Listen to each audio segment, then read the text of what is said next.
Bem-vindo ao primeiro episódio do nosso podcast, onde exploramos o mundo da inovação nos negócios. Eu sou Yuri, da B-Button Ventures. Sou Flávio Aguilar, sócio do Yuri aqui na B-Button. Nós nascemos para poder apoiar o desenvolvimento da inovação no interior do Brasil. E hoje a gente vai receber aqui o Pedro Carneiro para poder aprofundar um pouco dos nossos conhecimentos sobre Venture Capital e como que isso se relaciona com as empresas que atuam no interior do nosso Brasil. O Pedro é sócio da Ace Ventures, diretor da Fiesp e YLI Fellow, que vai explicar um pouquinho pra gente o que é isso, claro, e contar um pouquinho da trajetória dele e como a Ace Ventures se relaciona com o nosso estado, o Espírito Santo. Muito bem, obrigado pelo convite, pessoal, é um prazer estar aqui. Eu sou o Pedro Carneiro, né? Eu sou o sócio de diretor de investimentos aqui na Ace Ventures. Eu vou contar um pouquinho mais sobre a Ace, mas como você perguntou um pouco do histórico, né? Eu estou na Ace hoje vai fazer quase 5 anos, né? Eu entrei em setembro de 2019, um pouquinho antes da pandemia, estava até falando com o Flávio sobre isso hoje. E aí, 6 meses de trabalho virou a vida completamente, né? A Ace também é uma outra empresa. Quando eu entrei, a gente estava com mais ou menos 40 pessoas. Hoje são quase 200 pessoas em todas as unidades da Ace. A gente vai explorar um pouco mais disso. Antes disso, eu trabalhei na Natural One, que é uma indústria de sucos, né? Hoje é a maior indústria, né, de sucos 100% aqui do Brasil. Quando eu entrei, eles estavam numa época de reestruturação, tinham acabado de ser investidos, né, por um fundo de private equity. Então, passei quase 2 anos lá, antes de vir para a Ace. Então, tive a experiência numa empresa grande. E antes disso, eu tive minha própria startup, né? Eu fui um dos primeiros funcionários, fundadores ali, de uma das primeiras empresas de energia solar do Brasil. Isso foi em 2013, né? A regulação aqui no Brasil tinha acabado de mudar em 2012, outubro de 2012. A empresa nasceu em janeiro de 2013 para aproveitar essa mudança. E olhando agora, mais de 10 anos depois... nem nos nossos maiores sonhos positivos a gente ia ver o quanto o impacto a energia solar teve aqui no Brasil. Então, o mercado cresceu pra caramba. Eu fiquei lá na empresa durante 5 anos, vendi minha participação depois para um outro investidor. E a empresa continua atuando, né? Então, hoje é uma das líderes aí do mercado, atuando lá no estado de São Paulo, em Campinas. Eu sou engenheiro civil de formação. Eu acabei fundando a empresa quando eu estava no meu 3º ano de faculdade. Então, eu assinei meu próprio estágio. Foi uma jornada meio dupla, né? De ser empreendedor, mas eu não podia ter perdido essa oportunidade de entrar em contato com os meus sócios. Olhando um pouco da frente do YLI, o YLI é um programa do Departamento de Estado do governo americano, né? Então, é um programa governamental que eu fui selecionado esse ano, agora de 2024, que ele seleciona empreendedores de 34 países das Américas para poder fazer um intercâmbio com empresas parecidas com a sua nos Estados Unidos. Então, é um processo bem competitivo. Aqui no Brasil, acho que foram quase 4 mil inscritos, passaram 20 pessoas. Teve bastante gente do ecossistema empreendedor, que foi bem legal. E eu acabei trabalhando lá em Washington, D.C., a capital dos Estados Unidos, por quase 3 meses, em um fundo de Venture Capital. E foi muito bacana, foi uma experiência muito legal. Foi difícil equilibrar, né, as 3 coisas. Eu estava continuando trabalhando aqui na Ace, foi difícil de tirar as férias que eu precisava, mas foi uma experiência muito boa, a gente pode entrar mais nisso depois. E além disso, né, como você comentou, eu fui convidado ano passado também para ser um dos diretores da Fiesp, pelo meu histórico também acho que tanto de indústria, né, que eu adorei, por ser engenheiro é uma coisa importante para mim, e também de ter trabalhado com inovação. Então, hoje eu estou ali no departamento de micro e pequena indústria, especificamente para trabalhar com projetos de inovação e como a gente aproxima a inovação de empresas menores, né, empresas médias, pequenas. Então, isso é um pouco do que eu estou fazendo aqui na Ace. E a Ace, né, a gente começou como uma aceleradora lá em 2012. O Pedro e o Mike, os 2 fundadores, né, venderam uma empresa, na época chamava Zupa Pub, para o Peixe Urbano. O Peixe Urbano estava fazendo uma série de aquisições aqui no Brasil, foi em 2011, 2012. Eles venderam essa empresa e depois de venderem, resolveram usar uma parte desse capital para apoiar e acelerar novos empreendedores. Desde então, né, a gente operou como uma aceleradora no modelo Y Combinator, que é um modelo nos Estados Unidos, que até hoje foi o que mais produziu unicórnios, né, no mundo inteiro. E a gente acelerou aí mais de 400 empresas presencialmente, e até agora a gente já investiu em mais ou menos umas 150 empresas. A gente normalmente faz investimento para comprar uma participação minoritária na empresa, então a gente vira sócio e a gente consegue ser remunerado quando essa empresa cresce, a gente vende essa empresa lá no futuro. Até agora, dessas 150 empresas, a gente já vendeu 32 Para muitas empresas grandes também, já vendemos para Lynx, para Loft, Mercado Livre, B2W, Empíricos, enfim, uma série de parceiros bacanas aí que a gente foi construindo ao longo do caminho. E hoje a Ace, ela não tem só a frente de investimentos, que é a frente que eu estou cuidando hoje, mas a gente acabou construindo um ecossistema de inovação para aproveitar esse know-how, esse jeito de fazer as coisas de várias formas diferentes. Então, o primeiro que nasceu foi uma consultoria de inovação. A gente começou fazendo aceleração corporativa, trabalhando com grandes corporações, mas fazendo o nosso jeito de fazer aceleração. Trabalhamos com a BASF, Braskem, Mastercard, BTG Pactual, que é um dos nossos primeiros clientes, fica aí até hoje. Essa frente de consultoria acabou crescendo bastante. Hoje, das 200 maiores empresas do Brasil, 177 são nossos clientes. Então, a gente já tem um acesso bem grande nessas empresas grandes. E isso é uma coisa bacana, porque a gente cria um relacionamento e uma proximidade que ajuda a frente de investimentos. E ao longo do tempo a gente foi criando também outras unidades, né? A gente lançou em 2023 a Ace Advisors, que é uma boutique de M&A para ajudar as empresas, principalmente as pequenas e médias que são de tecnologia, a serem vendidas e conseguir trazer esse momento de liquidez para os empreendedores. A gente pensou, se a gente é tão bom em ajudar as empresas a serem vendidas, fazendo isso com o nosso próprio portfólio, por que não fazer isso com as empresas de fora, né? Então a gente conseguiu fazer isso a partir do ano passado e tem tido um resultado muito positivo. E a gente também criou, junto com o BTG e com a Exame, um negócio de educação, que é a Future Dojo, que é especificamente para pessoas, né, individuais mesmo, né, para pessoa física, que está entrando nesse ecossistema de inovação, ou trabalha numa área de inovação, ou quer migrar para a área de inovação, para ser, né, esse primeiro pontapé inicial dentro da sua própria empresa, ou se quer construir uma carreira ao redor disso, uma coisa que 10 anos atrás era impossível, né? E hoje virou algo mais concreto. Então, isso é um pouquinho da minha trajetória, como ela se encaixa com a da Ace e como a gente saiu de uma frente de aceleração pura para um ecossistema de inovação que acaba usando o mesmo jeito de fazer as coisas, mas a gente consegue capturar isso de várias formas. Legal. Caramba. A Ace começou como Aceleratec, né? Esse era o nome inicial. E é conhecido como a maior aceleradora da América Latina, né? E eu já vi, acho que você falando que talvez até o aproveitamento de investimento de vocês é maior, talvez um dos maiores do mundo, né? Talvez até maior que o Y Combinator. Como que vocês construíram esse histórico de achar negócios tão bons aqui no Brasil, que talvez é um menos maduro de Venture Capital? O que vocês têm de diferente, por exemplo, no Y Combinator? Legal, excelente. Eu acho que pegando um pouco do que a gente aprendeu nesse passado, né? Eu acho que tem 2 fatores muito importantes. Coisas que a gente tem parecidos com a Y Combinator é que nós somos empreendedores e investidores. Né? Eu entrei nessa cadeira aqui não porque eu tinha um background em mercado financeiro ou na parte de investimentos, mas porque eu já estive do outro lado da mesa e eu já empreendi, já vendi o meu negócio e eu sei como isso funciona. Então, acho que esse é um ponto muito importante. E o segundo, o que a gente tem de diferente, o que mais distancia a gente da Y Combinator e que a gente tem resultados positivos é que a gente é especialista em pegar negócios não óbvios. Né? Acho que é muito parecido com o que vocês constroem como estratégia, mas os nossos maiores cases vieram de ecossistemas que não são tão desenvolvidos e que são coisas que, empreendedores que a gente acabou garimpando e encontrando dentro de um mar de outras oportunidades. Então, tem empreendedor de Pelotas, tem empreendedor de Curitiba. A gente imagina que todos os unicórnios... Não, ainda não, né? Vamos tentar conectar mas está no pipeline. Mas a gente fica imaginando que todos os unicórnios vão sair ali da região da Faria Lima, né? Ou vão ir direto para os Estados Unidos e tal. E não é verdade. A gente tem resultados muito positivos, sendo bem seletivo e com bastante acesso, né? Então, a gente acabou construindo uma estratégia também de conteúdo, né? Que quando a gente fez o processo de aceleração, a gente foi realmente eleito 3 vezes a melhor da América Latina. E agora é o 2º ano seguido que a gente é eleito o melhor fundo de Venture Capital, porque nosso posicionamento também acabou mudando. Mas... construindo uma estratégia de conteúdo, a gente lançou o nosso próprio podcast em 2019 e toda quinta-feira, sem falha, até hoje, tem um episódio novo saindo. Então, eu admiro a execução aqui, é um negócio que a gente sabe bem como é difícil. Mas tendo esse nível de alcance, né, que a gente tem aqui na Ace, hoje são mais de 200 mil acessos, 200 mil hits que a gente tem mensalmente entre a newsletter, o podcast, as nossas redes, etc.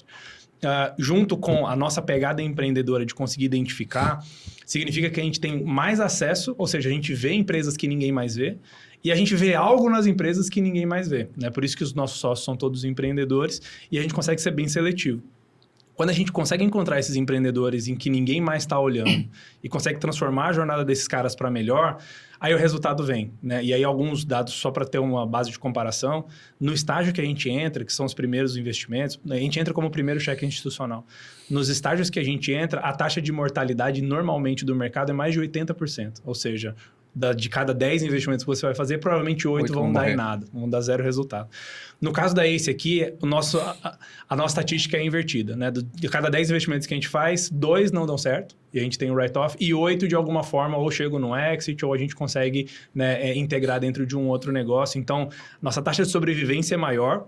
Isso significa encontrar as pessoas certas e ser mais seletivo. Então, a gente tem um ritmo de investimento que eu não estou tão à mercê dos meus investidores e do que o mercado pensa e etc. Então, isso significa que no momento em que o mercado está muito quente, está todo mundo querendo investir no próximo, a grande moda, a gente fica quietinho, a gente deixa o dinheiro no bolso, sabe que tem um momento melhor para esperar.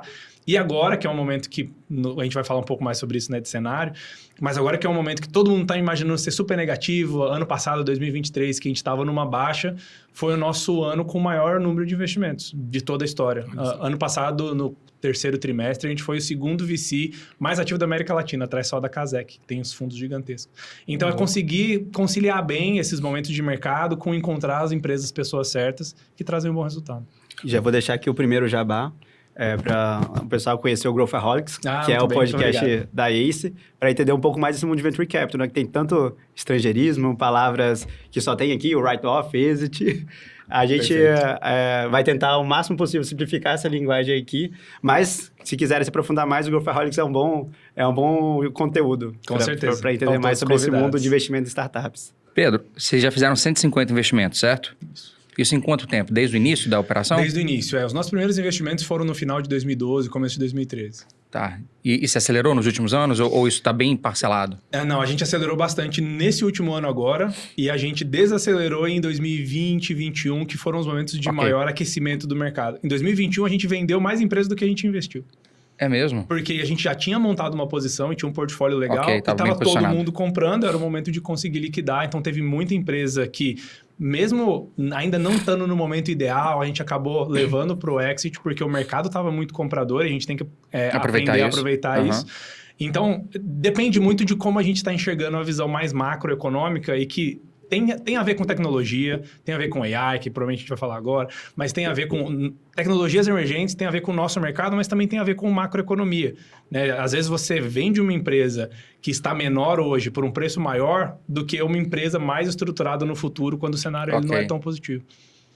Vocês hoje são parceiros da TM3, que não é mais TM3, né? Quartz? Exatamente, Quartz Capital. Como é que foi essa parceria? Como é que vocês desenharam isso? Acho que vocês ainda não tinham atuado no Espírito Santo antes de fazer esse movimento. Como é que foi esse movimento de se associar a um grande fundo e entender um pouco também da perspectiva da ACE de co-investir ou de ser parceiro em investimentos? Ali eu acho que tem uma relação um pouco diferente do que com investimento, mas queria entender se vocês aplicam isso no dia a dia, se essas 150... Tudo foi do bolso só da ACE, teve outros parceiros nesse processo. E como é que foi chegar aqui no Espírito Santo? Conhecer o nosso estado, conhecer as nossas startups e o ambiente de negócios daqui. Legal, é uma ótima pergunta. Eu acho que é bom a gente comentar aqui também que a ACE hoje, a gente trabalha na frente do FUNCES, né, que é o fundo de investimento aqui do Fundo Soberano do Estado do Espírito Santo, especificamente para investir em tecnologia e inovação. São 250 milhões para investir no ecossistema capixaba, né? A gente começou em 2022, tem sido uma aventura até agora. E a gente, na ACE, né, na ACE Ventures, a gente está cuidando especificamente da frente de aceleração, ou seja, como é que a gente trabalha o ecossistema desde o momento pré-CNPJ até o primeiro cheque, o primeiro investimento. Então, a gente divide o trabalho com a Quartz, eles olhando mais para cheques maiores e para investimento direto, que é como a gente chama, e a gente trabalhando mais no processo de seleção e de apoio na aceleração mesmo. Então, nos primeiros estágios, que é onde a gente é especialista e eles são especialistas de uma frente mais late stage, que é os próximos estágios. Como que nasceu essa parceria? Isso é uma coisa legal também, que entre 2016 e 2017, a gente tinha já tido uma boa experiência de fazer aceleração lá em São Paulo e a gente começou a ter essa tese de que a gente queria ir para outros ambientes que não eram tão bem explorados assim. E baseado nisso, a gente começou a abrir frentes de aceleração em outros estados do Brasil. A gente abriu em Brasília, abriu em Goiânia, a gente abriu... E um deles foi em Curitiba e Floripa. E com esses dois, a gente, em cada um desses lugares, né, a gente foi buscando parceiros locais que entendiam o ecossistema para poder apoiar a gente, não só no processo de comunicação e de atração, mas também como é que a gente adapta o negócio, né, para um ecossistema local. E em cada um desses locais a gente encontrou um parceiro bacana. E no caso do Sul foi a TM3, na época a TM3. E eles foram um dos primeiros sócios dessa frente de aceleração lá do Sul. Então a gente já estava trabalhando com eles desde 2017. Né? Então, e esse, né, do Sul, acho que eles tiveram uma boa experiência também, porque a gente teve resultados, assim, avassaladores. Foi um que a gente conseguiu pegar um momento muito bacana em empresas que são fora do radar, e tem empresas que a gente retornou centenas de vezes de retorno para o fundo. Então, foi um negócio muito positivo, foi ótimo. Pode falar uma dessas empresas? Uma que a gente vendeu no ano passado é a Locomex, que ela é de Curitiba. A gente fez a primeira aceleração, inclusive tem um outro podcast, né, que eles fizeram com o pessoal da Astela, em que o Helmut, né, que é o empreendedor, falava que ele tinha que fazer Uber durante o fim de semana, porque ele não conseguia morar em São Paulo, porque era nossa aceleração era presencial. Tá bom. E aí a gente fez o primeiro investimento e ele levantou, se eu não me engano, no final de 2023... $20 milhões com a Riverwood, e aí o negócio já está indo para outro patamar, enfim. E aí é o momento em que a gente encerra a nossa participação, né? Foi de 16 até 23. Então, tendo essa experiência com eles, foi uma parceria muito óbvia, porque a gente já era sócio no passado. Perfeito. Não foi um negócio que a gente teve que amarrar e meio que forçar para poder encaixar e tal. E a gente, pro Funces aqui, a gente trouxe uma proposta que a gente acredita que ninguém mais trouxe, que é conseguir dividir, né, esse desafio do Funces, porque ter só um grande bolsão de dinheiro, ele não resolve o desafio que o ecossistema tem, que é a construção da base, que é conseguir realmente gerar mais movimento e tal. E é uma coisa que a gente tem tentado fazer nesses últimos anos, assim. Então, o trabalho, ele funciona de uma forma super harmoniosa, a gente consegue se dividir bem. E como a gente já tem um histórico legal de ter trazido bons resultados, ficou tudo bem mais fácil, né? Então, maravilha. E é isso. E aí, enfim, um pouco sobre a impressão e o que eu tenho tido de contato sobre o ecossistema do Espírito Santo desde então. Eu cheguei aqui no começo de 2022, né? Antes disso, nunca tinha colocado o pé aqui, não entendi o que era a Reta da Penha. Nunca tinha comido uma moqueca. Nunca tinha comido uma moqueca. E assim, algo que me impressionou bastante, e desde o começo eu falo isso para todo mundo, é como a gente tem potencial bruto aqui. Né, em relação a nível de contato e de proximidade, não só física, né, mas também das empresas e das pessoas, das famílias, é tudo muito próximo. E o potencial intelectual e de tecnologia mesmo das pessoas. Né? Eu acho que o Funces, como a gente trouxe aqui como conceito, ele deveria ser uma linha mestra, um guia para ajudar os empreendedores que tivessem ali no ecossistema a entender quais eram os requisitos para que as empresas levantem capital, não de uma forma que seja incentivado pelo Estado, mas que a gente consiga colocar o nosso crivo aqui para poder mostrar qual é o crivo internacional, qual é o crivo de outros países, de outros lugares que investem também em Venture Capital. E aí, no começo, é muito mais difícil, porque você está contando só uma visão do que você espera ser, né, no futuro. Mas hoje, a gente já investiu em quase 30 empresas até agora. Acho que foram 20 e pouquinhos. E a gente começa... E a gente teve já as duas primeiras que levantaram dinheiro de fora do Estado. Legal. Depois do investimento do Funces. Ou seja, eles conseguiram elevar a qualidade e a execução de uma forma que a gente está trazendo dinheiro de investimento de fora para investir nas empresas daqui. Então, a gente está finalmente completando um primeiro ciclo aí que está sendo bem Quais foram essas duas? Até agora, uma que a gente pode divulgar agora é a Actis. Que legal. Ela levantou... Foi muito legal parte da primeira deles. turma de aceleração e está trazendo um investidor de São Paulo, que chama Investec, e mais do que dobrou o valor da empresa, enfim. Está sendo um resultado positivo para todo mundo. E, enfim... É só olhar no escritório da Actis, né? A cabeça dos empreendedores, como o ritmo mudou, o produto mudou. E isso significa que a gente está cumprindo um pouco da missão de definir aonde a gente espera que a barra esteja, para a gente conseguir colocar o pessoal aqui, não em pé de igualdade, mas para bater lá nos grandes, sabe? De conseguir levar e exportar tecnologia e conhecimento. Para a gente que é aqui do estado, e a gente, por B-Button, acaba visitando muitos outros ambientes de inovação pelo Brasil todo. Para a gente foi muito legal ter essa estrutura do Funces. É algo que nos dá até um pouco de orgulho, né? Porque é um dos... Acho que não sei se é o único estado, não sei se São Paulo tem alguma estrutura parecida. Não tem, né? É o único. Que separou dinheiro para poder investir em startups. Mas eu acho que um pouco do que você falou, que não é um fomento público. Não foi o Estado decidindo aonde colocar o dinheiro. O Estado foi muito assertivo em trazer uma gestora profissional. Eu acho que a composição que vocês criaram é mais legal ainda, porque tem uma gestora, tem vocês que também hoje são gestora, mas aqui tem um papel diferente, que é ajudar o ecossistema. Ajudar da forma certa, não só distribuindo dinheiro, mas provocando uma leitura do que é esse jogo de Venture Capital. O que as startups ou os negócios aqui precisam enxergar para poder subir esses degraus aí do dos investimentos. E provocou muita coisa aqui no estado. A gente tem trabalhado no apoio ao fomento, em conceituar a inovação da forma adequada aqui para as startups, para os negócios. E o fundo, porque o dinheiro, no fim das contas, acaba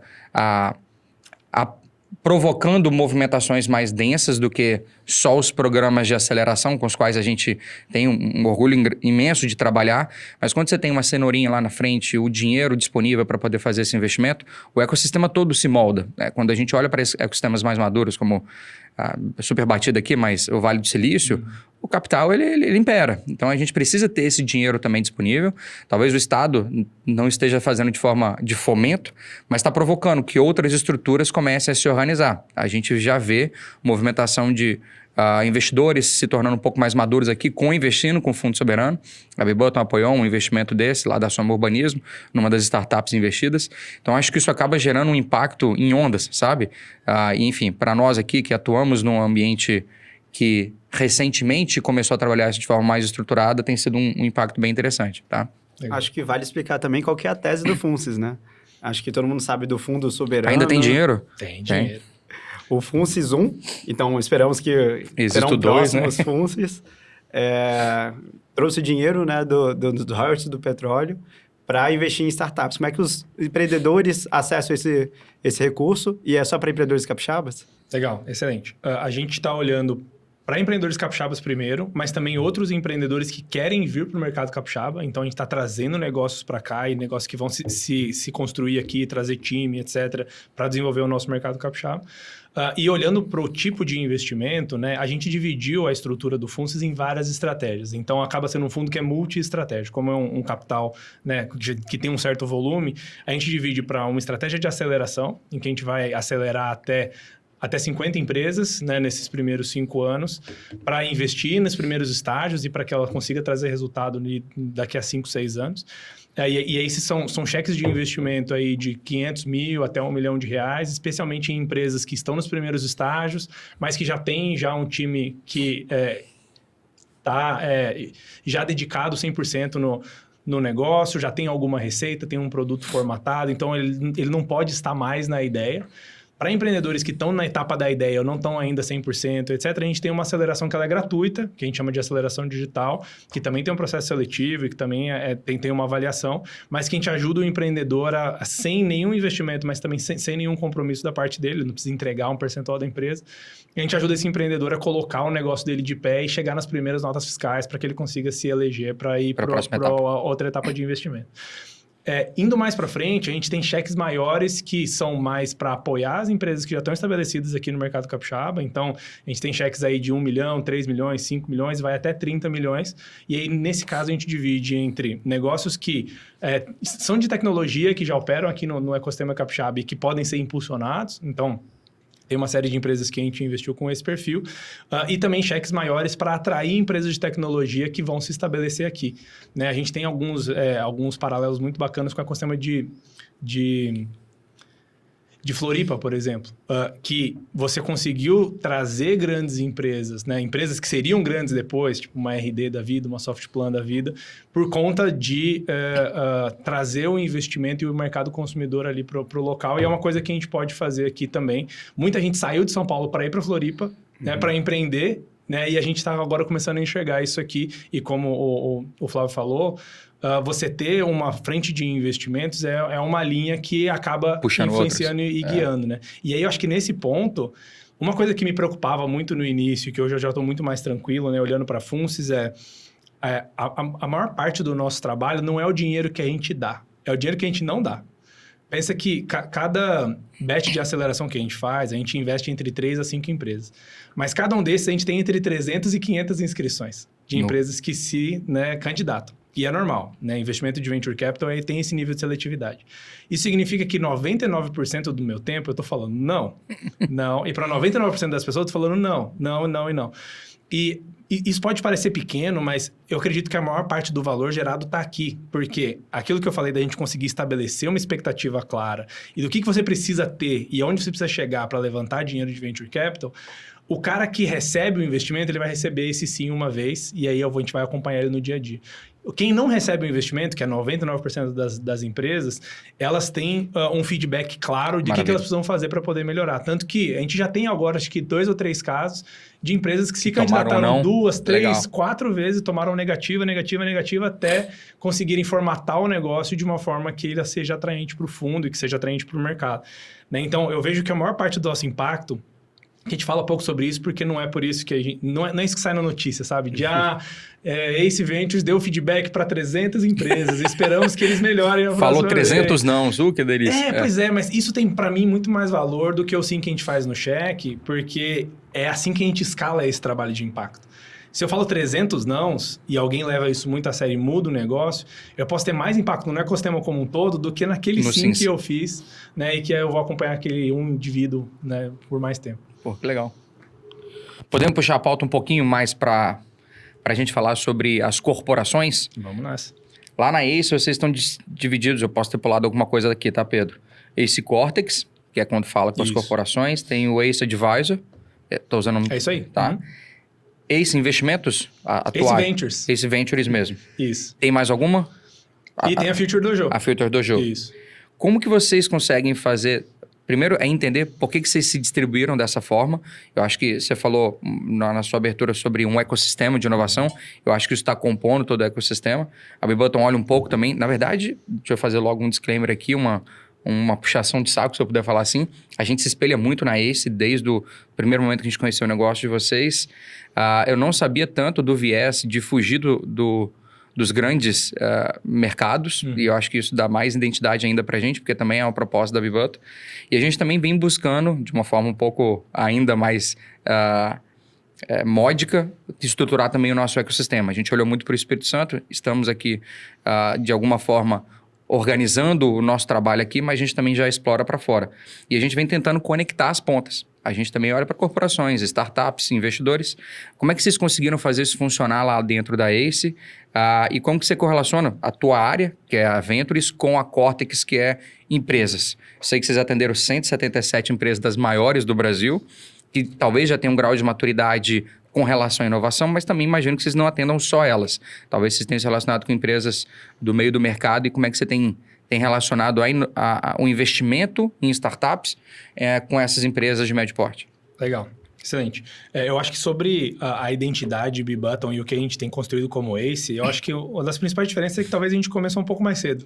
Mas a gente estava num momento muito parecido, ali em 2015, 2016, encontrando o nosso caminho e conseguindo investir o nosso tempo e o nosso dinheiro nas coisas que a gente acreditava que iam virar e que a gente não estaria aqui hoje se a gente não tivesse feito isso lá no Sul, legal, que não tivesse dado um resultado exponencial. Então, uma coisa que eu falo para o time é só precisa dar certo uma vez. Boa. E quando você tem um resultado exponencial desse, isso acaba carregando outras coisas e as coisas começam a rodar mais rápido. A gente chama isso do conceito do flywheel, né? Que você tem aquela roda que a primeira vez que você roda é a mais difícil de todas. É difícil sair da inércia. A segunda já é metade da esforço, a terceira já é metade do esforço. Então, a gente tem capturado um pouco mais de inércia por um pouco mais de tempo, mas eu também me identifico super aí com o que vocês estão construindo. Sobre como a gente está estruturado, eu acho que a melhor forma de entender por que são pessoas e cabeças diferentes está um pouco na estrutura de incentivo e o que a gente espera de cada um dos negócios. Eu falo que todo mundo faz a mesma coisa, por isso que todo mundo é Ace. A gente encontra oportunidades e negócios exponenciais, a gente ajuda esses negócios a desenvolverem e a gente ajuda esses negócios desenvolvidos a serem transformados em dinheiro. Mas isso serve para qualquer um dos 4, né, que você está vendo aí. Mas qual que é a principal diferença? A gente tem sócios especializados e que estão focados em cada uma das frentes, porque a gente executa isso de várias formas e vários modelos de negócios diferentes. Na frente da Ace Ventures, por exemplo, da aceleração de investimento e tal, a gente tem uma janela de oportunidade mais longa.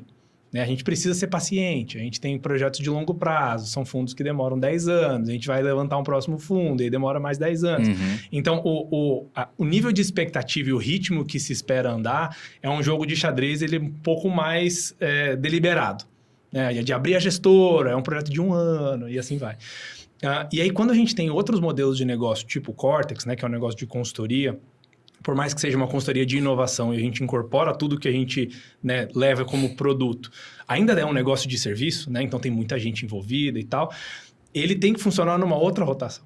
ele tem que funcionar numa meta mensal. E quais são os clientes que a gente está abrindo? Como a gente está gerando valor para esses caras? Então, é esse conflito de incentivo que faz mais sentido a gente colocar cada um em uma mão diferente. Então, tem uma pessoa, né, que é a Milena hoje, que é CEO do Cortex, que ela ela tá focada em transformar esse negócio de serviço no melhor negócio que a gente consegue fazer. E aí ela tem benchmarks, ela corre atrás, ela formata, e tem todo um time comercial, ela estrutura o produto de forma que ela aproveite o nosso know-how da melhor forma possível, mas que ela não influencia a minha frente nem a dela. E, por outro lado, eu consigo olhar de uma visão um pouco mais longo de quais são os produtos que a gente vai construir, como a gente consegue capturar sinergias de lá, sem estar necessariamente pressionado com qual semana do mês é. Ok. Porque a gente sabe que para projetos de longo prazo, tipo as empresas que a gente está investindo, não importa muito se é a terceira semana do mês. Importa se é a terceira semana depois do nosso investimento. Importa se é a 20ª semana depois do investimento. Então, a gente acompanha de um outro time frame. Para mim, a meta do trimestre não importa tanto. Importa, esse cara tá mudando a cabeça dele para daqui a 5 anos eu multiplicar o resultado dele por 200. Então, é essa diferença em mentalidade, que não tem nenhuma certa, nenhuma outra errada, mas é que faz a gente se dividir em unidades. Se não, seria todo mundo fazendo a mesma coisa. Só que ela tem um tipo de objetivo, a Milena, né? Tem um tipo de objetivo e uma meta, e eu tenho um outro tipo de objetivo e outra meta, mesmo que a gente use a mesma matéria-prima. No caso do Miguel com a Dojo, é a mesma coisa. Como ele olha para B2C, para pessoa física, ele tem que ter uma cabeça e um jeito de fazer e de se comunicar diferente com o que a Milena tem, que são grandes corporações, são coisas que andam mais rápido. Então, é como se a gente estivesse dando um double click, ó, aqui as coisas acontecem, sei lá, todo dia o Miguel tem que olhar a nossa estrutura de vendas da Dojo para ver se as coisas estão indo bem. A Milena, se ela olhar todos os dias o nosso pipeline de vendas, ela não vai mudar nada. E se eu olhar todo dia, Esquece. eu só vou fazer isso. Então, é principalmente por isso. É por isso que a gente se divide dessa forma, porque cada modelo de negócio não é o que a gente faz, é como a gente faz. Cada modelo de negócio, ele exige uma estrutura de incentivo diferente, um tipo de pessoa diferente. Quem toca Advisor, que eu não notei aqui? Esse Advisors é o Otávio. Otávio. Ele é um sócio que está em Recife também, é remoto. Então, acho que essa é a principal diferença. O Otávio também, né? Como a estrutura dele está muito baseada em rede de comissionamento, então ele só recebe o dinheiro quando ele vende as empresas. Então, para ele não tem quarter. Para ele tem, com o próximo eu estou de vender a próxima empresa. Né? Então, isso faz toda a diferença na capacidade de executar, de colocar as coisas para rodar. E aí, quando a gente senta todo mundo junto, a gente consegue discutir isso como ACE, mas quando a gente vira as costas e trabalha dentro da sua própria unidade, cada uma delas vai ter um jeito de funcionar, que é o melhor jeito para aquele modelo de negócio. Muito legal.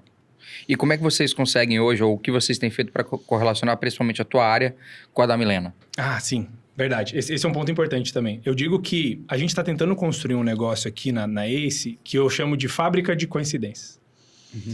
Que é... Eu não tenho nada necessariamente formatado de, eu sou obrigado a trabalhar com a frente de corporações de alguma forma, ou eles podem olhar os nossos negócios e etc. Só que quando você tem uns incentivos alinhados e cada um está pensando, né, entre aspas, no seu próprio umbigo, mas olhando para as tuas metas e para o que é importante para o seu negócio, acontece de, quando um lado está fazendo um bom trabalho, o outro lado consegue aproveitar esse bom trabalho. Então, por exemplo, boa parte das empresas que compraram os nossos negócios, elas já tinham sido clientes de Cortex em algum momento. A gente já tinha criado um relacionamento com esses grandes diretores. Que coincidência! Porque tem uma empresa muito boa do outro lado ali e que esses caras podem colocar para dentro. E que é um ganha-ganha para todo mundo. E da mesma forma, tem empresas que a gente investiu no passado e que os programas de aceleração e de potencialização que a gente toca com grandes clientes, né? A gente representa, sei lá, vários dos grandes, BRF, ou BTG, a gente toca o Boost Lab. E aí, uma dessas empresas, a BASF, a gente fazia também um trabalho bastante com eles, que a gente investiu juntos. E aí tem uma empresa que a gente encontrou e que a gente investiu e que passa 6 meses, passa 1 ano, passa 2 anos, vem uma empresa dessa e investe no nosso negócio, baseado em um trabalho que a gente estava fazendo de busca e de... Então, o time do Cortex, né, da frente de consultoria, eles não têm nada a ganhar especificamente de você precisa colocar essa empresa e tal. Eles estão pensando sempre no que é melhor para o cliente. E eu estou pensando sempre no que é melhor para o investidor e para os empreendedores. Mas mais frequente do que você imagina, essas duas coisas são a mesma coisa. Legal. E aí, a gente acaba tendo um ciclo muito bacana de... Quando uma das nossas empresas é vendida, e esse ano acho que já foram 2 ou 3, essa pessoa, ela não desaparece da existência. Ela vai fazer alguma outra coisa. Ela não vai ser, vou ser rico e acabou. Coloca o dinheiro no bolso e chega. Vou aposentar com 35 anos. Ela não vai fazer isso. Ela vai trabalhar, ou ela vai criar um novo negócio, ou ela vai trabalhar em uma empresa, ou ela vai empreender de novo, ou ela vai, enfim... Começar a investir. Vai começar a investir. E todas essas frentes, por conta do tamanho da relevância que a gente criou no relacionamento e na vida que a gente tem com ela, né? Ela vai fazer isso junto com a gente. Te conecta de novo. Então, já aconteceu todas as ocasiões. Uma coisa que acontece muito. Um empreendedor vende, cria patrimônio e coloca dinheiro de volta no próximo fundo para investir no próximo empreendedor. Legal. Esse é legal. O segundo, o cara vai criar um novo negócio e antes dele levantar dinheiro, ele fala, eu preciso de vocês aqui agora de novo. Legal. Então, a gente tem um que a gente chama de deal flow, né? A gente tem um caminho de oportunidades que ninguém mais tem. Porque esse cara não está levantando dinheiro, exceto se for pra gente. Ele quer que a gente seja sócio. Quando a empresa, sei lá, não vira um unicórnio e aí o empreendedor ele vai trabalhar como executivo numa grande empresa, vende a empresa para o Itaú, por exemplo. Ele está lá no Itaú e vai trabalhar numa empresa grande, ele pode virar nosso cliente do Cortex. Porque ele já sabe, ele entende, ele sabe o que a gente gera de valor. E por último, mesmo aqueles negócios que não dão certo, ou que a empresa quebra, ou acontece alguma coisa no mercado, essa pessoa vem trabalhar para a consultoria. Ela vem ser consultora do Cortex, ela vem ser, sei lá, talvez sócio de uma outra empresa que a gente opera. Então, a gente acaba tendo esse carrossel de pessoas e de oportunidades que, eventualmente, as coisas vão se encaixando, né? E eu acho que é ali que está a força. Por isso que, claro, é bem mais difícil você montar tudo isso que eu estou explicando do que fazer só um fundo, ou fazer só uma boutique de M&A, ou fazer só um negócio de inovação, né? De serviço, consultoria e tal. Só que quando a gente junta tudo, agora está mais fácil de entender porque está todo mundo entendendo um pouco mais sobre o que é AI, né? Então, nos LLMs, nos Large Language Models, você tem uma coisa que chama de propriedades emergentes, que é um conjunto de características que só aparece quando você tem muita coisa ali dentro. Uhum. E é isso que eu tô começando a enxergar na ACE, sabe? Tá começando a dar um nome, né? Como a gente agora tem um volume muito grande de gente passando pelo nosso ecossistema, né? A gente vai fazer o ACE Summit agora em julho. A gente está esperando mais de 3 mil pessoas. Que a gente não imaginava, né? A gente começou a juntar as pessoas, parece casamento, né? Vamos chamar aqui. E de repente, 3 mil pessoas. Então, a gente começou a entender que quando você junta gente o suficiente, você começa a ter uma massa crítica, coisas exponenciais começam a acontecer. E é nisso que a gente está apostando, né? Todo o resto conseguiria ir bem individualmente e eu acho que seria mais fácil se a gente separasse tudo. Só que juntando tudo, a gente tem coisas que não acontecem em nenhum outro lugar. Que legal. A gente fala isso aqui na Biboto, né? Que a gente nunca vai ser uma startup que é escalável. A gente sempre é escalonável. Mas também aprendeu que nosso trabalho aqui é um trabalho de empilhamento. É isso, sempre as coisas vão se acumulando e esse ecossistema de negócio vai rodando entre as unidades de negócio. Acho que a gente foi aprendendo com o tempo, se inspirando no modelo de vocês, mas talvez com uma estratégia de ir para mercados diferentes. Acho que foi por isso que a gente viu uma parceria muito forte desde o início. A gente namora com a Ace desde 2022. Desde que eles sinalizaram que viriam para cá, a gente talvez começou sua primeira vinda para cá, no Espírito Santo, a gente já se relacionou, a gente chamou para almoçar. Foi. É um namoro, é um namoro mesmo. É isso. Curiosidade só interna. Hoje, cada área tem um nome, tem um sócio, inclusive, mas em algum momento isso tudo coexistia sem os nomes, sem os sócios e tentando fazer acontecer? Só para entender também, tentando enxergar aqui dentro da Bibutton, porque em algum momento, quando você fala desse resultado lá na frente, aqui dentro ainda é um caos, né? Em algum momento, ninguém sabe muito bem o que está acontecendo, muita coisa está sendo feita ao mesmo tempo. Lá na frente, depois de 5, 10 anos, a coisa consolida, faz sentido para todo mundo. Mas quando você olha no momento em que a coisa ainda não está tão organizada, meu Deus do céu. Vocês passaram por isso lá dentro também? A gente passa. A gente só para acalmar o meu coração. Não, a gente passa. A gente tem a nossa parcela de caos e a gente tem ainda muito mais zona cinzenta e intersecção do que tá claro quando eu vou comunicar isso para fora, né? Porque, por exemplo, tem um projeto de inovação que a gente vê muito potencial e o cliente ele não tem budget para pagar. Mas eu tenho dinheiro do fundo. Será que eu deveria colocar? Mas também não é a tese do que eu estou buscando. Mas eu tenho o capital próprio da ACE. Então, tem algumas zonas cinzentas que é onde exatamente os sócios atuam para poder tirar essa ambiguidade. Legal. E isso nunca vai deixar de existir. O que eu estou mostrando para vocês é o que está mais já voltado para a ponta, que são coisas que já estão mais bem definidas e que a gente tem menos ambiguidade. Tem alguém lá na ACE que é, sei lá, um analista, um consultor e tal, que ele sabe exatamente qual é o trabalho dele, até onde ele vai, até onde ele não vai. Mas quanto mais próximo você está do processo criativo, de construir novos negócios, de aproveitar oportunidades de coisas que saem das regras, mais difícil é, né? Se eu for definir o meu trabalho hoje, eu estava falando que hoje eu cuido da frente de investimentos e tal, só que, claro que todo mundo se cruza e troca de lugar com todo mundo, por isso que eu tô aqui, né? A gente está aqui para fazer um trabalho com a Dojo. Então, quanto mais próximo você está do processo criativo e da construção do negócio, mais cinzento está essas áreas. E se você está construindo um negócio em que você está enxergando mais clareza e está vivendo mais clareza, significa duas coisas. Ou o negócio parou de crescer, porque ele parou de se transformar, ou você está ficando menos relevante nesse crescimento, porque você está se colocando dentro de uma caixinha. Então, é um sentimento que eu tenho também, e que eu aprendi não só a conviver com ele, mas eu aprendi a correr atrás dele. Porque isso significa que a gente está trabalhando na vanguarda, né? Na construção do que vai ser a ACE daqui a 10 anos. Legal. E vai ter uma outra pessoa aqui explicando exatamente como é tão fácil. Mas é Tudo muito comum. organizadinho. Isso é muito comum, assim. E a gente tem a nossa parcela grande de caos também do lado de dentro. Maravilha. Eu acho que o que você trouxe de a gente sempre estar olhando para o negócio do futuro, construindo o negócio daqui a 10 anos, tem muito a ver com a nossa visão do que é a inovação dentro das empresas.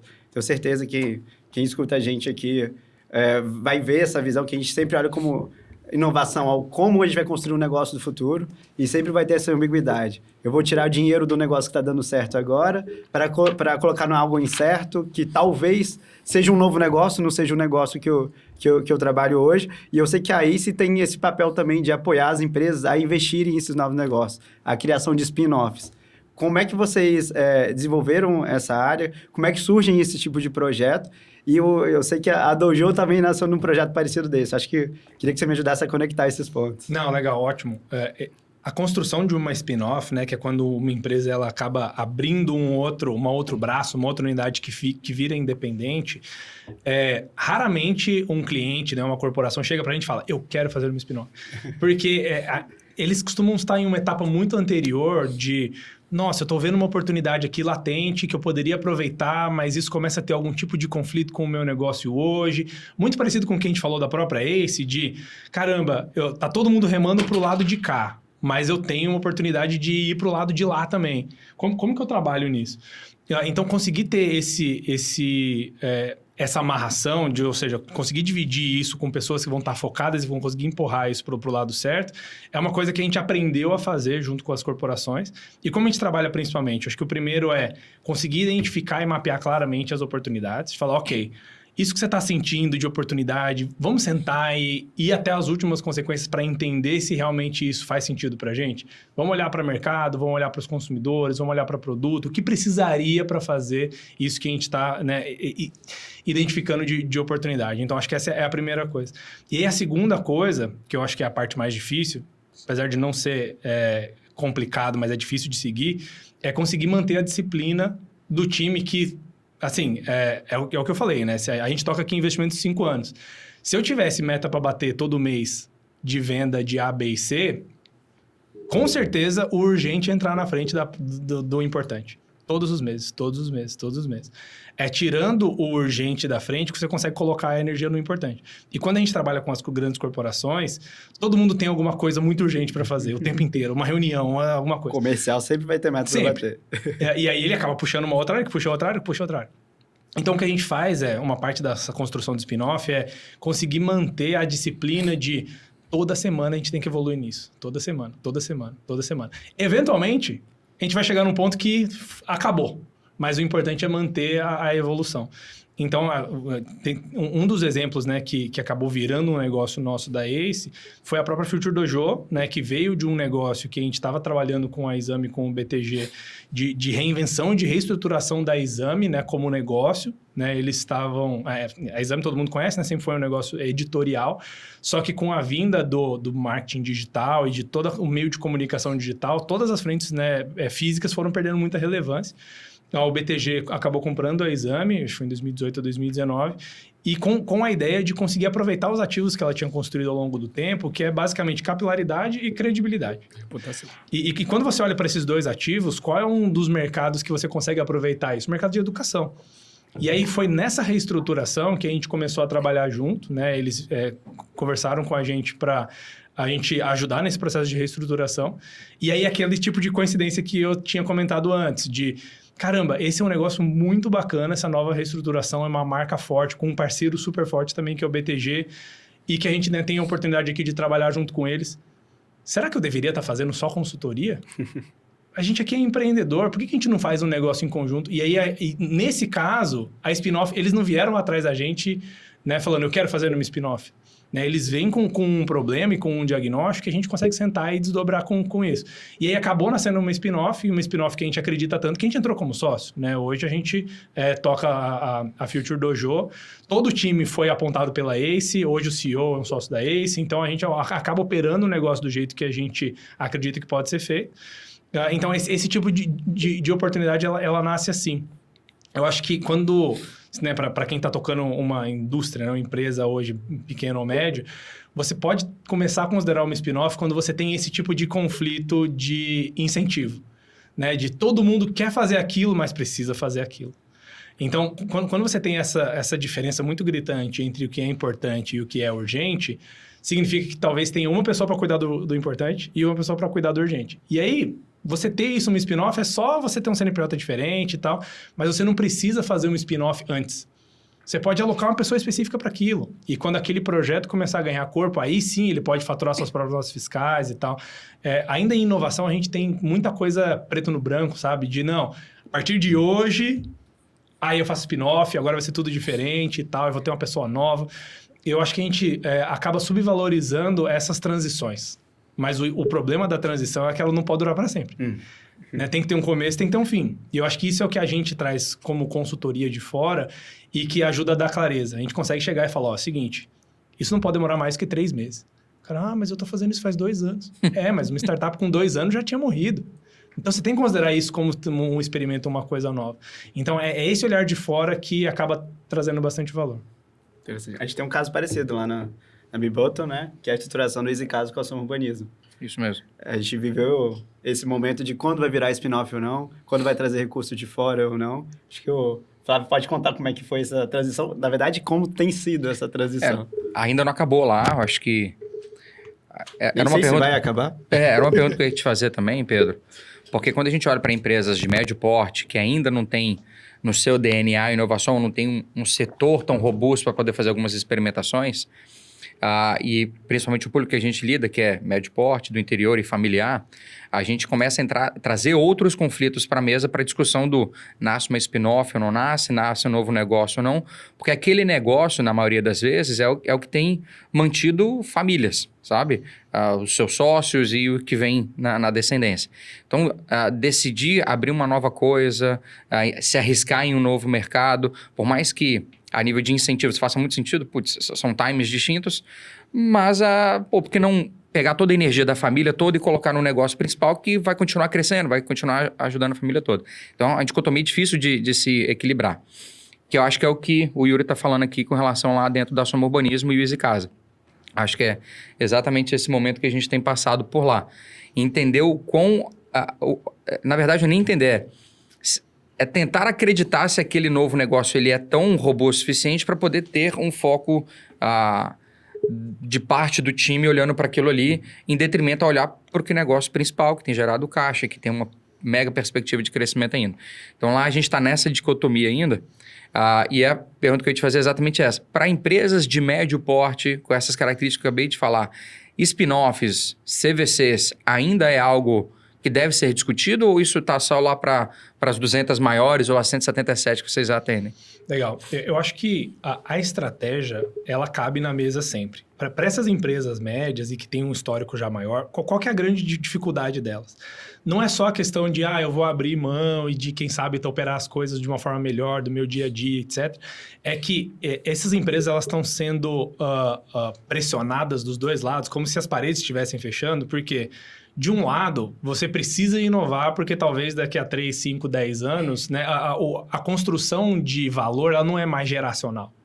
De, eu fiz aqui uma empresa e eu vou deixar ela para os meus filhos, e aí meu filho vai deixar ela para os filhos dela. A capacidade hoje de ser disruptado de uma geração para outra é praticamente 100%. E de 10 anos, de uma década para outra, já é muito mais alta do que era ali na época dos anos 2000, anos 90 e tal. Então, aqui já tem uma pressão de innovate or die, né? De ter que andar e ter que acelerar e tal. Por outro lado, mesmo no business as usual, mesmo no trabalho do dia a dia, as coisas estão cada vez mais difíceis. Globalização dificulta as coisas, o nível de comunicação, a dificuldade para encontrar talentos. Então, o que a maioria das empresas enfrentam, né? Não só as grandes, mas as médias também, não só eu tenho que escolher colocar energia para colocar coisas novas no mercado, inovar e fazer diferente, mas eu preciso colocar muito mais energia para fazer igual. Porque fazer igual está cada vez mais difícil. Minha margem está cada vez menor, está cada vez mais difícil de operar isso também no dia a dia. Então, essa é a escolha que é difícil de fazer. Se fosse eu vou deixar de comprar um jatinho esse ano e eu vou fazer um trabalho de inovação. Essa escolha seria fácil, a gente estaria discutindo ela aqui. Okay. A dificuldade eu sou uma empresa média, eu estou no interior e eu vi que a minha margem, eu parei de crescer, eu diminuí nos últimos 2, 3 anos. Eu estou sendo assaltado por importados, por exemplo, ou por mão de obra de fora. As pessoas que eu considero aqui meus maiores talentos, elas vão para outros lugares, ou vão trabalhar para fora. A gente estava comentando isso também, vindo para cá. Então, está cada vez mais difícil me manter competitivo e fazer o básico. E agora você quer que eu faça ainda além do básico um negócio diferente? Eu acho que essa é a grande dicotomia, a grande dificuldade. Mas onde eu acho que está o segredo, né? Isso é uma coisa que eu aprendi muito lá na Natural One. As empresas médias, elas olham para as empresas grandes e falam, essa empresa tem um DNA de inovação, porque tem uma área de inovação, tem 30 pessoas de inovação para todos os lados. Então. Só que nenhuma empresa tem o DNA de inovação. Pessoas, indivíduos têm o DNA de inovação. Eu acho que como uma empresa média, né, como qualquer outra, você tem 2 trabalhos. Você tem que aprender a identificar o que é o DNA de inovação. Dentro da sua empresa, você tem alguém com DNA de inovação. Entenda quais são as características e entenda como identificar essa pessoa. E segundo, coloque essa pessoa numa posição de alavancagem para que ela seja o seu porta-voz e que ela consiga gerar a inovação para o negócio. Então, quando você coloca pessoas que já têm essa predisposição e esse interesse e esse encaminhamento em posições em que ela consegue fazer a diferença no negócio, metade do trabalho já está feito. Porque essa pessoa vai ter aquela disciplina que a gente falou, de spin-off e etc. E eu acho que não precisa necessariamente formatar uma estratégia de escrita para todo mundo. Vamos montar um CVC, vamos montar um fundo para investir em startups. O importante é que você tenha gente que consiga identificar quais são os principais passos que você pode dar, de novos negócios que você pode aproveitar, ou coisas que tem aquele conflito de incentivo que eu falei, mas que vocês podem começar a capturar. A maioria da inovação das empresas começa de uma forma adjacente. Né? Se eu tenho uma empresa, sei lá, que é uma mineradora, eu não vou fazer software amanhã. Nem software para mineradoras. Eu entendo disso como cliente, mas eu não entendo como fornecedor. Né? Então, começar a trabalhar com adjacências será que eu consigo fazer isso de uma outra forma, de um outro modelo de negócio? Será que eu consigo verticalizar? A gente fala muito da Amazon como um negócio inovador, mas a grande inovação que eles fizeram foi sair de uma empresa de e-commerce para virar uma empresa de infra. Antes era infra logística, né, que eles começaram a entregar e tal. E agora é infra de nuvem, agora é infra de qualquer outra coisa. E logo mais, provavelmente, eles vão começar a oferecer internet, que nem a Starlink, né, do Elon Musk. Então, eu acho que começar a trabalhar em adjacências tem um resultado de juros compostos muito grande. E se você conseguir identificar as pessoas que têm esse DNA e colocar nos lugares certos, aí você consegue virar e ir para o combate aqui no dia a dia de melhorar a tua margem, melhorar a competitividade, etc. Mas a verdade se você empurra 10 anos para frente, sempre vai ficar cada vez mais difícil. Tocar o mesmo negócio 20 anos atrás era muito mais simples do que tocar hoje. Muito mais fácil a competição, muito mais proteção de entrada. De entrada para leis, né? E assim, hoje, todas as matérias-primas estão sendo cada vez mais competidas, né, por outros players. Então, quem trabalha com... Se a tua matéria-prima é pessoas, como é o nosso caso de consultoria de inovação, eu tenho um consultor que ele é um nômade digital e se ele quiser, ele vai trabalhar para a Alemanha, ele mora em Portugal. Bom, tem uma competição aqui. Então, conforme o tempo vai andando, né, tem uma frase que é muito famosa, que é a sua margem é a minha oportunidade. Então, a tendência ao longo do tempo, todos os lados serem realmente esmagados. Mas se isso está acontecendo com todo mundo, qual que é a sua desculpa para não trabalhar a inovação? Boa. Precisa fazer, né? De qualquer forma. E eu acho que começa assim, começa identificando pessoas que vão ser mesmo os seus porta-vozes ali. A gente já tem um corte para mandar aqui para os clientes, não temos? E o Flávio tem uma receita de como achar essas pessoas com DNA de inovação. Geralmente são as causadoras de problema. É, isso mesmo. Estão olhando além da meta de curto prazo. Que já começou a incomodar os outros setores, dando pitaco nos outros setores. Esses são os caras que a gente costuma identificar e tentar trazer para perto ou até para dentro da Bibutton também. Legal. Ótimo. Pedro, você falou de algumas das ferramentas de inovação. Falamos aqui de CVC, que é o Corporate Venture Capital, que é talvez um fundo próprio de investimento em inovação. O CVB, que é o Corporate Venture Building, para construir negócios dentro da empresa como uma fábrica de negócios. Mas eu acho que isso tudo, que você deixou bem claro, são ferramentas. No fim das contas, são formas de tentar colocar em caixinhas como fazer inovação dentro da empresa. Tirando agora desses nomezinhos e tentando trazer talvez para uma forma de tentar acelerar esse processo de conhecer a inovação das empresas. Como é que você enxerga o relacionamento dessas empresas médias com as startups? Como é que elas podem se beneficiar desse relacionamento para talvez identificar uma oportunidade de negócio ou até um primeiro investimento, talvez não pela corporação, mas pela pessoa física do fundador? Como é que você enxerga essas possibilidades para começar a se relacionar, não se relacionar, mas talvez fazer a inovação de forma mais estruturada dentro da empresa? Legal, perfeito. Eu acho que pessoas parecidas, elas se encontram naturalmente, elas têm mais proximidade de relacionamento. Então, quando você coloca as pessoas com DNA de inovação para liderar essas frentes ou para buscar isso, naturalmente elas vão buscar pessoas parecidas com elas e é o que acontece normalmente. E que a maioria dessas pessoas está ou em lugares parecidos, em outras empresas, ou empreendendo, né? Ou tocando seus próprios negócios.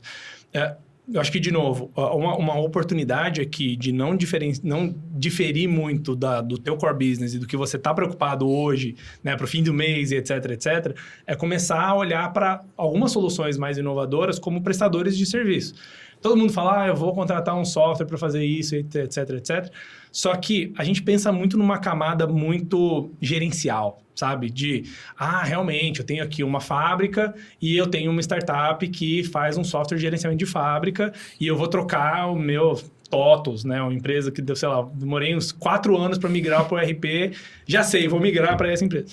Provavelmente não é uma boa ideia, porque você tem uma inércia muito grande, a gente estava falando de inércia antes, né? Que você construiu uma inércia para que aquele negócio também não se mova. Então, tem que entender quais são os alvos que fazem mais sentido para você começar a atacar ali pelas beiradas. E muitas vezes, né? A gente pega, por exemplo, um Rappi da vida, um Airbnb da vida. Esses são serviços que o serviço pode ser o software, mas o que você extrai é o serviço. Você não está comprando, sei lá, um software de delivery de comida. Você está comprando a minha janta. E aí, o software é só o meio. Então, conseguir olhar qual tipo de fornecedor e parceiro você tem na sua cadeia como um todo. E mesmo que você troque de fornecedor, uma coisa menor, uma coisa com menos risco, etc. Mas não precisa trocar um serviço por um software. Troca um serviço por um serviço feito por uma pessoa com esse DNA. Que eventualmente isso vira um software, eventualmente isso vira uma solução escalável, etc. Então, eu acho que a melhor forma para começar a se relacionar é fazer essa escolha consciente de quem está por trás dos parceiros que você atrai, né? E aí, isso é muito natural quando você tem uma pessoa dessas que está liderando numa das frentes, né? Porque ela vai se identificar e vai trazer gente mais próxima. Coisas que eu acho que funcionam menos se você não constrói esse relacionamento prévio. Eu sou uma empresa aqui do interior, média, etc. Vou fazer uma chamada, um programa. Vou colocar aqui no meu Facebook. Vou colocar aqui no meu Facebook e aí as empresas vão vir e tal. Isso é uma coisa que a gente fala muito para as startups, né? Mas para as empresas também no começo, do things that don't scale. Ou seja, faça coisas que não escalem, né? A gente vê que o empreendedor, ele é muito culpado por esse pecado, mas a corporação faz muito também, que eu quero fazer o meu trabalho do jeito fácil e não do jeito certo. Então, eu falo com o empreendedor, como é que você está buscando cliente? Eu já coloquei R$1.000 no Google Ads e nada. Falei, como assim? Você não saiu na rua e, sabe, foi em eventos e foi falar com um cara no dia a dia. Mais que é 1.000. Não tem um cliente. Não tentei nada até agora e nada deu certo. Falei, lógico, né? Então, eu acho que isso também serve para as corporações, não elenque todos os jeitos possíveis de fazer e elimine os 3 mais fáceis. Como a gente pode fazer? Vamos fazer um post, vamos contratar alguém, vamos não sei o quê. Tira os 3 que parecem mais fáceis. Agora, o resto que sobrou, você pode escolher um ou outro para fazer. As empresas, as grandes corporações principalmente, né? Mas como está todo mundo muito pressionado por tempo, eles querem algo que resolva rápido. Só que as coisas que resolvem rápido, elas não resolvem um problema que está por baixo, né? Elas resolvem só alguns sintomas. Então, realmente, você pode ter algum contato e quando você fizer uma chamada no Facebook, aparece lá meia dúzia de gatos pingados e você vai conhecer e conversar e tal. Mas daqui a 6 meses você vai estar no mesmo lugar. E daqui a 6 meses você vai estar no mesmo lugar. Então, a gente tem uma experiência muito bacana com o BTG, que foi um dos primeiros que começou a trazer isso aqui no ecossistema brasileiro. A gente começou a trabalhar com eles em 2017.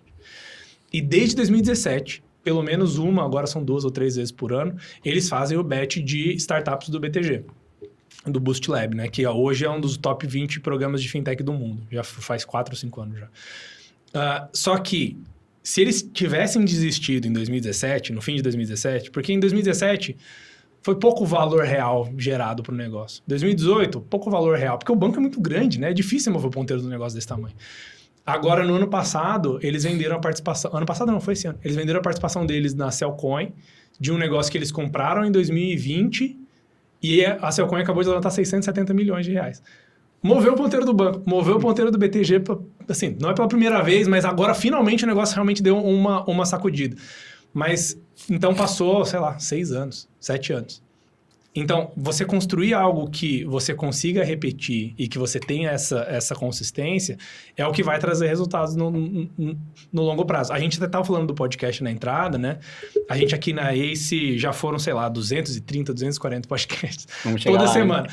Eu não sei te dizer exatamente qual deles que fez o negócio virar e aí encaixou e aí tem um volume o nosso, com certeza, vai ser esse aqui. Começando bem assim, né?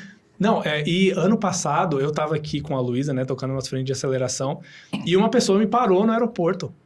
E a gente tava, sei lá, 5 da manhã indo pra São Paulo. Pra tirar foto? Ela falou, nossa, eu acompanho vocês, que legal. Eu falei, você tá de brincadeira, não é possível. Que bacana. Então, e aí tem um momento que a chave vira e você fala, caramba, não é que isso tá dando certo mesmo? Mas você não consegue precisar exatamente qual que é o dia. E essa é a grande dificuldade, porque quando você não enxerga resultado logo de cara, você desiste. Uhum. Né? Então, conseguir construir o processo que você consiga manter a disciplina é mais importante, porque eu não sei dizer para as empresas, né, quando a gente fala com as empresas, eu não sei dizer se o resultado vem nos próximos 6 meses, ou 2 anos, ou 3 anos. Mas eu sei que se você continuar com a gente nos próximos 5, você vai olhar para trás e você não vai se arrepender. O difícil é, como é que eu faço esse cara passar pelos primeiros 2, que são os mais difíceis. Que bacana. Já conversamos isso algumas vezes, né, Flávio? É difícil de ver o ponto de inflexão, né? Só depois quando você olha pro histórico. E às vezes nem olhando para trás você consegue mapear exatamente qual foi o ponto que fez essa virada. Mas enfim, é trabalhar para que mais pontos existam e em algum momento a gente consiga olhar para trás e enxergar um vulto da onde ele aconteceu. Você falou um pouco sobre tentar achar as pessoas com DNA de inovação dentro da empresa para ajudar a guiar essa estratégia de longo prazo, de como vai ser a empresa no futuro. E eu imagino que a estratégia da Dojo, de ser esse braço B2C de vocês, de treinar pessoas, está muito ligado também a chegar nessas pessoas. Como é que vocês desenharam esse braço da Dojo e como vocês veem isso ligando no ecossistema de negócios todo da Ace Ventures hoje? Legal. Essa é uma ótima pergunta, porque quando a gente começou com o negócio, a gente pensou muito em como a gente aproveita os ativos da Exame, o acesso, o alcance que a gente tinha comentado antes. Então, a gente estava olhando muito naquilo de ser um negócio que a gente pode operar e trabalhar em cima como um negócio de educação, como tantos outros que vocês já viram, que a gente teve um boom muito bacana em todas as áreas, né? A gente teve um boom na área de investimentos, teve um boom na área de infoprodutos e tal. A gente falou, ok, a área de inovação é uma coisa que a gente acredita, que a gente está 100% investido e é uma coisa que a gente quer aproveitar. Legal. A gente não construiu o negócio pensando nesses efeitos de segunda ordem. Porque são coincidências. Se vier, melhor. Só que, olha que bom exemplo. Boa parte dos nossos colaboradores que entram na consultoria já tiveram algum contato alguma vez. Boa parte dos novos clientes, né, de gente que entra e que hoje tem cliente que o sonho deles é ser atendido pela Ace, mas a empresa ainda não é grande o suficiente. E aí, quando esses caras chegam lá, provavelmente ele já teve contato com a gente, já passou pela Dojo, e a pessoa física que está trabalhando na empresa X... acaba saindo da empresa X, vai para a Dojo para se encontrar e trabalha um conteúdo e vai para uma empresa Y, que aí contrata a Ace. Então, a gente, hoje, o negócio tem que bater meta, tem que gerar caixa, tem que crescer como se fosse um negócio independente. E todos esses efeitos de segunda ordem, eles mais aceleram, né, esse crescimento do que são uma premissa para fazer ele funcionar. Se o negócio ele não funciona por conta própria, ele não funcionaria at all. Então, ele não deveria estar dentro da estrutura. E aí são um dos motivos que a gente tem as spin-offs, para que cada um tenha um orçamento. E você tem o seu caixa, você tem o dinheiro que você tem, a empresa não pode queimar dinheiro, você sabe contribuir para a holding. Então, ele tem que parar de pé por conta própria. Mas a gente acabou construindo um negócio que, por exemplo, dos professores da Dojo, a gente tem um acesso que ninguém mais tem. E a gente consegue, por exemplo, a gente vai fazer um acesso muito bacana com a Comic Con Experience. Que a gente, via Dojo, a gente vai fazer um trabalho no backstage lá com a Comic Con. E, inclusive, o CEO da Comic Con vai para o Summit. Vai ser um dos palestrantes. Então, a gente não conseguiria esse acesso se fosse só uma startup que trabalha com inovação qualquer e tal. Mas como a gente tem um ecossistema, isso acaba empurrando para frente. Então, isso é positivo, mas não é fundamental para o negócio funcionar, né? Então, por isso até que a gente colocou o nome de Future Dojo no início. Porque não era para ser um negócio do ecossistema da Ace, era para ser um negócio separado, como outras startups que a gente tem, então, no nosso portfólio. Só que nesse caso a gente teria uma participação maior. A gente começou a enxergar que esse nível de sinergia estava tão alto que a gente foi aumentando a participação, a gente renegociou com o BTG, hoje a gente controla, né, a Dojo, e ela está ficando cada vez mais um negócio de educação da Ace do que um negócio de educação com a Ace, né? Então, é uma coisa que a gente vai aprendendo e descobrindo, e que no fim das contas, se for pensar, foi meio que o nosso investimento em CVC. Legal. Porque a gente olhou e falou, ok, isso é uma oportunidade. Vamos colocar um dinheiro aqui, vamos colocar um time para poder aproveitar e entender essa oportunidade.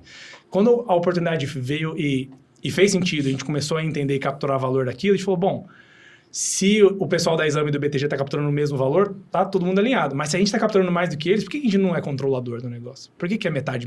E aí, assim, enfim, a gente construiu todo um caminho para que seja um negócio da Ace, ao invés de ser um negócio em conjunto. Mas aí que tá. Acho que esse é o ponto importante. Isso não era uma estratégia de integração e uma spin-off que foi... Era um bom negócio. A gente viu a oportunidade e falou, caramba, qual que é o melhor jeito de fazer isso? Ok, vamos colocar esse nível de dinheiro e esforço, vamos colocar a exposição dessa forma. Passou 1 ano, passou 2 anos, a gente falou, caramba, isso está fazendo muito sentido. Tá na hora de dar mais um passo. É que a gente, entre os sócios da Ace, a gente não precisa ficar etiquetando as coisas, né? Essa iniciativa é CVB, essa iniciativa é CVC. Mas eu entendo que quando as empresas estão vindo de fora, elas precisam ter esse tipo de identificação para conseguir comunicar isso melhor. Até para justificar para alta gestão. Então, essa é a vantagem de ser da Ace. Você não precisa justificar para alta gestão. Nós somos essa é a vantagem das médias empresas. Então, e isso é uma coisa que quando a gente está falando sobre DNA inovador, uma empresa que é uma média empresa e que tem a pessoa que tem o DNA de inovação, se ela tem mais autonomia dentro da empresa, ela anda 10 vezes mais rápido do que uma grande empresa. Porque imagina um lugar em que você não precisa convencer todo mundo que inovar é importante. Você não precisa convencer todo mundo que tecnologia é o futuro. Você não precisa convencer todo mundo de todas as obviedades que você enxerga. É ali que você consegue fazer o negócio andar, sabe? Então, da mesma forma que uma empresa precisa olhar e encontrar a pessoa para dar autonomia ou encontrar dentro da estrutura de gestão quem tem mais essa inclinação, a gente, como investidor, a gente está procurando por empresas que tenham essa cabeça. E aí, o caso do BTG é muito óbvio, porque eles têm essa cabeça e eles conseguiram colocar uma pessoa ali que apoiasse a gente. E se uma empresa desse tamanho, né, como o BTG, maior banco de investimento da América Latina, consegue ser ágil o suficiente para fazer um spin-off desse jeito e colocar um negócio, uma empresa bem menor que a Ace, para dentro, tem muito pouca desculpa burocrática, sabe, que uma empresa média consegue usar.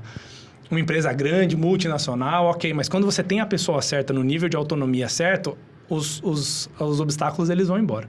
É só uma questão de vontade. Sensacional. A gente viu muita sinergia com a Dojo de trazer já a experiência de mercado, não só conteúdo teórico. Dentro da plataforma da Dojo, vocês têm os seus clientes como instrutores. Vocês têm especialistas que estão aplicando aquela teoria dentro da plataforma. Por isso que a gente trouxe essa parceria. A gente viu uma vantagem muito grande da gente crescer mais rápido, inclusive, disseminar isso para as médias empresas. Eu acho que o próximo episódio vai ser só sobre a parceria da Dojo. Acho que a ideia não é dar um spoiler aqui. Mas isso foi nosso primeiro teste, talvez, de parceria com a Ace, que a gente, com certeza, além de investir em conjunto, a gente deve executar outras coisas em conjunto também. Primeiro, acho que você já falou um pouco durante todas as suas falas aqui, mas eu queria que você reforçasse e talvez desse um ponto de vista do Pedro, não só da Ace. Como é que você enxerga a construção de parcerias nesse mercado que a gente atua hoje? Mercado de inovação, mercado de Venture Capital, dando todos os nomes técnicos para isso, mas o mercado que a gente está é o mercado de inovação. Como é que você vê a construção de parcerias nesse sentido? Eu acho que é fundamental. Eu acho que a gente ainda, não a gente como esse, mas o mercado ainda está muito burocrático para poder acertar a formalização de parcerias como elas deveriam ser. A gente pensa em parceria como casamento, a gente devia pensar em parceria como pegar um Uber. Se deu certo, legal, vamos de novo. Se deu certo, legal, vamos fazer um negócio mais recorrente ou exclusivo e tal. Só que a gente ainda tem uma barreira muito grande para começar um relacionamento novo, para fazer um teste. Pô, que legal. Isso é estranho, assim, porque... Como que você vai realmente se comprometer com algo mais profundo se você não tem, né, aquele trabalho do dia a dia passado? O negócio com a Dojo, acho que só funcionou tão bem porque a gente já trabalhava com o BTG há muitos anos. E a gente acaba trabalhando com outras CVBs, a gente constrói empresas para essas grandes corporações, porque esse nunca é o passo 1. Então, quando você começa e fala, não, vamos aqui fazer um CVC, um Corporate Venture Building, vamos fazer uma estratégia que é muito nevrálgica, assim, do seu negócio, tem que começar com outras coisas antes. E eu acho que nesse primeiro contato mais leve, eu acho que o mercado ainda peca. A gente ainda acha é burocrático aí. Ainda é muito burocrático. A gente acha que tem que ser um negócio muito extraordinário. Já tem que nascer assim? Tem que sentar e colocar no papel. Okay. Mas não é. Nenhum negócio extraordinário nasce extraordinário. Legal. Tudo que nasce para ser extraordinário acaba amarrado numa gaveta aí qualquer. Uma pergunta minha vai ser nesse sentido também. A segunda, Pedro, e aí vai falar muito mais da gente do que propriamente da ACE. Na sua percepção, qual que é o valor que essa frase aqui te passa? Umbigo no balcão. Como é que você interpreta isso e como é que, de alguma forma, você já se relacionou com esse termo? Senão eu explico para você como a gente enxerga e como é que isso desdobraria, mais uma vez, no Pedro e na ACE. Legal. Eu tenho bastante gente, amigo meu, de época da Natural One, né? A empresa acabou crescendo mais de 10 vezes desde que eu entrei, que já era uma empresa muito grande, enfim, virou um negócio multinacional, etc. Um dos diretores lá, eu tenho conversado recentemente com um dos diretores e com o CEO. E aí, enfim, agora a empresa já é de alguns bilhões. E eu chego com ele e falo, olha, como é que é o seu dia a dia hoje? Qual que é o seu principal desafio como, sabe, CEO de uma empresa grande? Né? Quais são os principais desafios? O que você corre? O que né, te deixa sem dormir? Ele, olha, muito microgerenciamento de time e muito tá ali na operação no dia a dia. Eu falei, putz... E isso não muda nunca. E é um negócio que eu vivi desde que eu comecei o meu primeiro negócio e que cada vez que eu começo a me afastar disso, eu entendo que isso é a razão que as coisas estão dando certo. Que é estar realmente próximo e estar microgerenciando e estar acompanhando aquilo ali na operação do dia a dia. Que eu acho que é muito o que representa isso, né? De estar com o bico, com a barriga no balcão. E é algo que eu falo muito com o Pedro Weingartner, né? Que é o nosso CEO, de isso não muda nunca. No dia que você mudar isso... o negócio começa a degringolar. E você precisa ter mais donos e mais gente acompanhando. Se você falar com qualquer... né, tem ótimas entrevistas do CEO da NVIDIA, tem ótimas entrevistas do Elon Musk, né, que toca vários negócios. Se você perguntar qual é o principal desafio, ele vai falar que é microgerenciar, acompanhar, ter cuidado e estar próximo da operação, garantir que está tudo rodando. E eu acho que vocês representam um pouco disso, sabe? E é uma coisa que cada dia que a gente vê... os negócios que mais dão certo, isso tem um fator cada vez mais relevante. E uma das primeiras coisas que eu busco em um negócio que a gente está claramente vendo que não está dando certo é isso. Qual que é o teu nível de envolvimento? Qual que é o teu nível de incentivo? Por que isso é importante para você? E aí, quando você tem esse tipo de... E eu falo muito de incentivo, né? Porque quando você acerta as regras do jogo, as coisas andam bem. Se o incentivo está alinhado, tá todo mundo querendo ir remando para o mesmo lado, as coisas fica mais andam. fácil. Então, quando não tem esse incentivo de estar lá próximo, provavelmente isso já é um sinal. Legal. A gente olha um pouco na perspectiva do olho do dono aqui também, olho do dono, desculpa, do umbigo no balcão, olhando da proximidade com o cliente, né? O quanto a gente busca estar próximo dele, entendendo as necessidades dele, como se fosse o dono do negócio atendendo ali no balcão, para trazer um pouco dessa perspectiva para dentro do negócio, retroalimentar tudo e ver como que a gente consegue melhorar a entrega lá no final. Mas essa perspectiva do olho do dono também ajuda a gente a tentar estar mais próximo do time interno, acompanhando eles e talvez influenciando uma tomada de decisão assertiva na perspectiva do cliente, tá? A outra pergunta, ela é um jargão que a gente acabou usando aqui dentro com o time, e aí você falou um pouquinho, quando nem toda parceria nasce tão assertiva e alguma coisa assim, a gente fala que nem toda ideia, ou que toda ideia nasce meio bosta, tá? E aí eu queria te perguntar, num tom bem jocoso mesmo, vocês já tiveram alguma ideia que nasceu meio bosta e que hoje, puta, vocês olham para trás e falam, rapaz, se a gente não tivesse acreditado naquela ideia que era meio bosta, talvez isso não tivesse fluído, a coisa não tivesse amadurecido como poderia ser, e isso impactou de alguma forma positiva o negócio da ACE? Ou em outro contexto da sua vida também, tá, Pedro? Não, claro. Eu acho que sim. Eu acho que isso reflete muito na minha jornada empreendedora, que é... se você não tem vergonha do primeiro produto que você põe na rua, você lançou tarde demais. E eu, ao longo da minha jornada, teve muitos momentos em que você se sente incompetente, né? Pô, eu tava empreendendo, como eu falei, né? Eu assinei meu próprio estágio. Eu tava empreendendo com 21, 22 anos. E, o primeiro funcionário que a gente contratou, o cara tinha 40 e poucos. E era uma pessoa de operação. Ele subia nos telhados, era um negócio de serviço físico. E era muito difícil, porque eu não sabia fazer nada daquilo, né? Eu não sabia, gerenciar ou me portar, ou a parte técnica, mas também a parte humana e tal. Então, sempre senti que o desafio era grande em relação ao que eu precisava correr atrás. Mas eu aprendi que essa sensação é que eu comecei a perseguir ao longo da minha carreira, né? De você estar quase lá e da cadeira ser um pouquinho grande demais para o que você está precisando, o que você está podendo e tal. Então, isso acaba... E aí, quando eu olho para trás, eu falo um pouco sobre a jornada e tal, eu falo do Why, eu acabei sendo convidado para ser um dos palestrantes lá no fórum, com todos os fellows, foi super legal. Mas olhando para trás, quando você acha que você não está pronto, aí que você tinha que ir. Aí que você tem que colocar as coisas para fora. Então, tem um valor grande em você ser o primeiro e que, normalmente, o impacto e a consequência de você fazer errado ou fazer uma execução meio bosta, que já fiz várias na ACE, em todos os lugares que eu fiz, ainda vale muito a pena em relação a você não fazer nada. Ficar parado. Então, se você não sabe fazer, vai sem saber. Legal. Se você tem muito a perder, vai assim mesmo, né? Então, claro, eu tinha muito menos a perder quando eu era mais jovem, mas eu sinto que até ainda hoje, né? Você olha para os outros diretores dos fundos, estava falando com um cara semana passada, o cara tem 23 anos de mercado. De fundo. Eu falei, mas 23 anos, né? Eu tenho, 10, e olhe lá. Então, sempre parece que tem um desafio maior para atacar. E uma das coisas que a gente procura nas pessoas da ACE, a gente chama de bater acima do seu próprio peso. Então, o cara é peso vai ser pena... difícil aqui para mim. O cara é peso pena e luta no peso médio. O cara peso médio luta com peso pesado. E conseguir, brigar com alguém que está uma ou duas etapas para frente é um bom sinal. Então, se você não está se colocando nessa posição, se coloque nessa posição. Okay. Porque isso é uma coisa que vai te trazer muito mais coisas boas do que ruins. Porra, sensacional, hein? Acho que a gente fechou com chave de ouro. Queria agradecer você, Pedro, por ter acompanhado a gente ao longo dessa jornada. Acho que você viu o início da Bibutton e como a gente vem crescendo e por ter trazido também bastante conhecimento para a gente aqui hoje.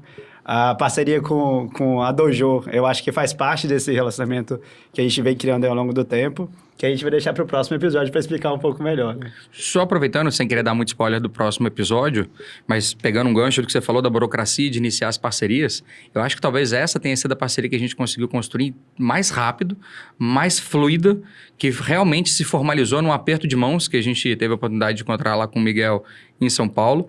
Começou despretensiosa, mas eu acho que é o empilhamento que falou-se mais cedo também. Acho que a gente já tinha uma relação construída, ainda que nenhum negócio operado em conjunto, talvez um investimento, mas acho que isso não foi o que fez a chave girar. Mas foi muito fácil acessar vocês, acessar o Kim, pra gente chegar lá no Miguel e a coisa ser muito... não, beleza, bora começar. Quando é que a gente começa? O que a gente já pode fazer? Então, pra gente, isso foi muito prático e no próximo episódio a gente tenta falar um pouquinho mais sobre essa construção e o que a gente vai levar para o mercado junto com a Dojo. E eu tô entendendo agora ainda mais com a ACE, porque você não sabia do controle de vocês sobre a Dojo.